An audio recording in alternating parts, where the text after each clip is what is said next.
नमस्कार, मी करिश्मा. एलव्ही न्यूजच्या बातमीपत्रामध्ये आपल्या सगळ्या दर्शकांचे अगदी मनापासून स्वागत. आपण पाहत आहात एलव्ही न्यूज. जय महाराष्ट्र. आज सिंहसेनेच्या वतीने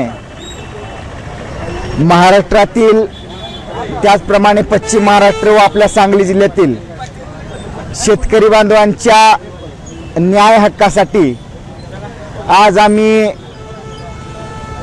सांगली जिल्ह्याचे जिल्हाधिकारी माननीय यांच्या कार्यालयाबाहेर बेमुदत ठिय्या आंदोलन आजपासून सिंहसेना करीत आहे. 1997 साली जो पुनर्वसन कायदा अंमलात आला, त्या कायद्याच्या माध्यमातून महाराष्ट्रातील शेतकऱ्यांच्या पाठीचा कणा मोडण्याचं काम त्यावेळेच्या सरकारने केलं आणि आमच्या शेतकरी बांधवांच्या त्यावेळेला असंख्य पद्धतीनं जमिनी काढून घेण्यात आल्या. तर त्या जमिनी परत मिळाव्या यासाठी सिंहसेना आजपासून मान्य जिल्हाधिकारी कार्यालय यांच्या बाहेर बेमुदत ठिय्या आंदोलन करीत आहे.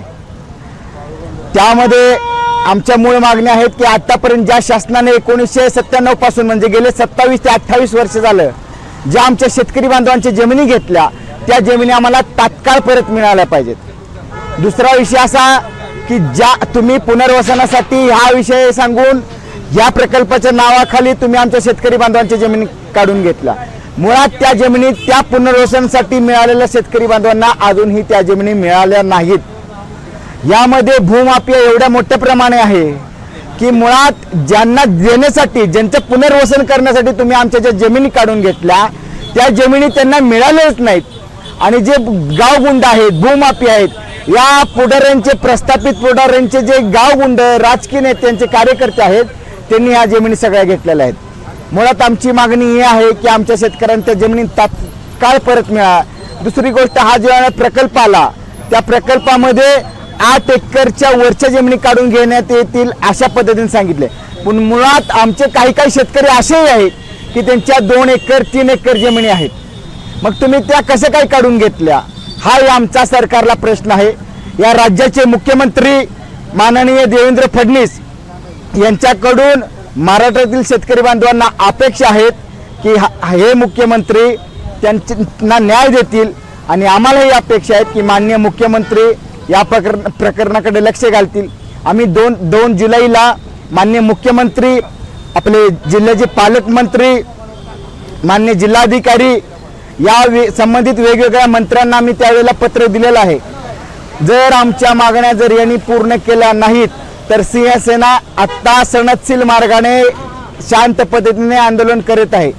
जर आमच्या मागण्या ज्या आहेत एकूण त्या जर पूर्ण झाल्या नाहीत तर सिंहसेना आक्रमकपणे रस्त्यावरती उतरेल, ही आपल्या माध्यमातून सांगतो. जय हिंद, जय महाराष्ट्र. टेंबू प्रकल्प पुनर्वसनाच्या साठी शेतकऱ्यांच्या जमिनी भूसंपादन करण्यात आल्या. आता सदर जे भूसंपादन केलंय त्याला आता 28 वर्ष झाली. आज 28 वर्षानंतर ते कोणाचं पुनर्वसन करतात हा आता शेतकऱ्यांना प्रश्न पडलाय. कारण त्यांच्या शेत जमिनीवरती काही भूमाफिया आहेत किंवा भूजादी प्रवृत्तीचे जे लोक आहेत, म्हणजे एजंट आहेत, जे व्यापारी आहेत, जे दलाल आहेत, ते तिथे येऊन त्या जमिनीचा सौदा करण्याचा प्रयत्न करतायत.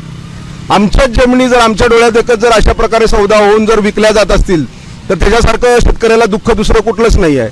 त्यासाठी आमची एकच मागणी आहे आता की ज्या तुम्ही जमिनी ज्या कामासाठी भूसंपादित केल्या, बरं त्या जमिनी केल्यानंतर जे पाणी लाभदायक होतं त्यांच्याच जमिनी काढायला पाहिजे होता. आम्हाला पाणी मिळालं नाही आणि दुसऱ्या बाजूला आमच्या जमिनीही गेल्या.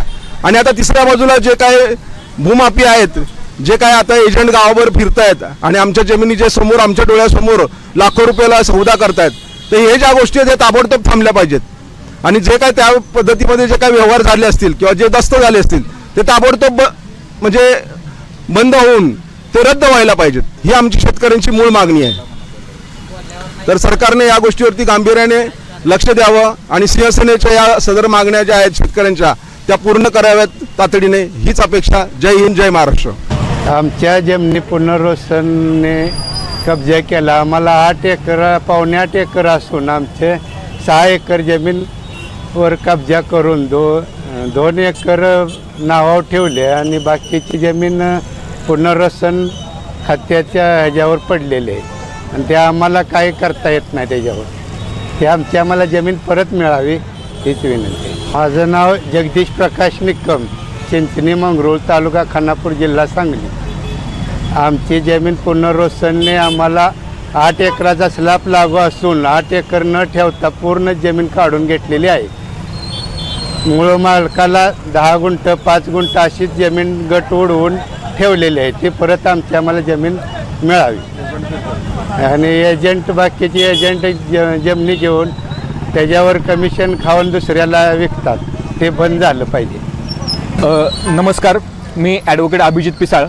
आज सिंहसेना प्रमुख माननीय शिवसाहेब शिंदे यांच्या नेतृत्वाखाली सांगली जिल्हा अधिकारी यांच्या कार्यालयासमोर आम्ही एक बेमुदत ठिय्या आंदोलन करत आहोत. त्याचं कारण असं की जो गव्हर्नमेंटने सिलिंग ॲक्ट आणला आणि त्या सिलिंग ॲक्टमध्ये 8 एकराच्या वरच्या ज्या भूधारकांच्या जमिनी काढून घेतल्या त्यामध्ये अतिशय अनियमित आहे आणि त्या ज्या उद्देशासाठी काढायच्या होत्या तो उद्देश सोडून वेगवेगळ्या कारणासाठी त्याने ते जमिनीचा वापर केला. आणि दुसरा मुद्दा असा आहे की हा देश जनतेचा आहे आणि जनतेमुळे देश आहे. जनतेला अपेक्षित कायदा हा देशात बनला जातो. ज्या वेळेस धरण बांधायचे होते, अजून कुठल्या सार्वजनिक प्रयोजनासाठी जमिनी घ्यायच्या होत्या, त्यावेळेस त्या कायद्याची गरज होती. म्हणून वेळोवेळी कायद्यात बदल करत तो सिलिंग ॲक्ट आणला गेला.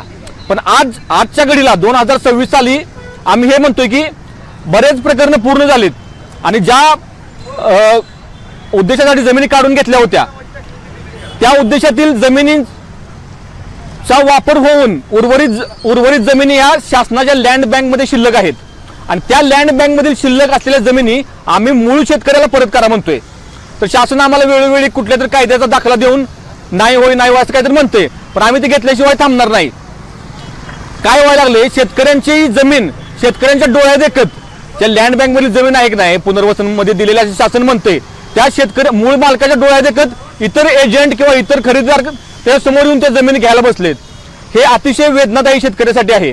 म्हणून आमची मागणी अशी आहे की लँड बँकमधल्या जमिनी मूळ शेतकऱ्याला परत करा आणि या चुकीच्या पद्धतीने अधिग्रहण केलेल्या जमिनी ह्याही परत करा.